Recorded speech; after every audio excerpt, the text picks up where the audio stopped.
Bwana, katika hali isiyo ya kawaida na ya kustajabisha, baba amuua mwanaye kwa kosa la kuchelewa kutembea huko Geita. Kufuatia tukio hilo la kumuua mtoto wake wa kumzaa mwenyewe, Mahakama Kuu ya Masjala ndogo ya Geita imemhukumu kifungo cha miaka 15 jela baba huyo anayefahamika kwa jina la Iman Saleh mwenye umri wa miaka 23 mara baada ya mahakama kujiridhisha kuwa amehusika na kitendo hicho. Hukumu hiyo imetolewa hapo jana Aprili 30, 2025 na jaji mfawidhi wa mahakama hiyo Kelvin Muhina baada ya mshtakiwa kukiri kosa la kumuua mtoto wake Monica Iman bila kukusudia. Kesi hiyo iliwasilishwa kwa ajili ya kusomewa hoja za awali, lakini mwendesha mashtaka wa serikali Kabula Benjamin aliomba mahakama kubadilisha hati ya mashtaka kutoka kuua kwa kukusudia na kuua bila kukusudia, kinyume na kifungu cha 195 na 198 cha kanuni ya adhabu ya sura ya 16 iliyofanyiwa marejeo mwaka 2022. Akiwasilisha maelezo ya kosa, wakili Kabula amesema tukio hilo lilitokea Septemba 17, 2024 huko Chato, Geita. Saleh alimuua mtoto wake Monica kwa kumnyonga shingoni kwa madai kwamba mtoto huyo alikuwa amechelewa kutembea, jambo lililomkwaza baba yake. Ripoti ya uchunguzi wa kifo hicho ilibaini kuwa chanzo cha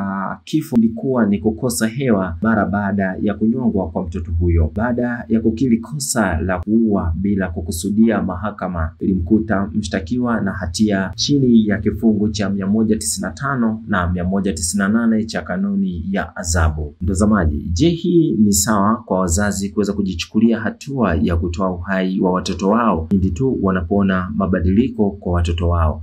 Je, hii ni sawa ama haipo sawa? Kuna kitu kimepelea kwa baba huyu? Usiache kuifuatilia Mawengi TV kwa habari mbalimbali ambazo zinatukia kote ulimwenguni.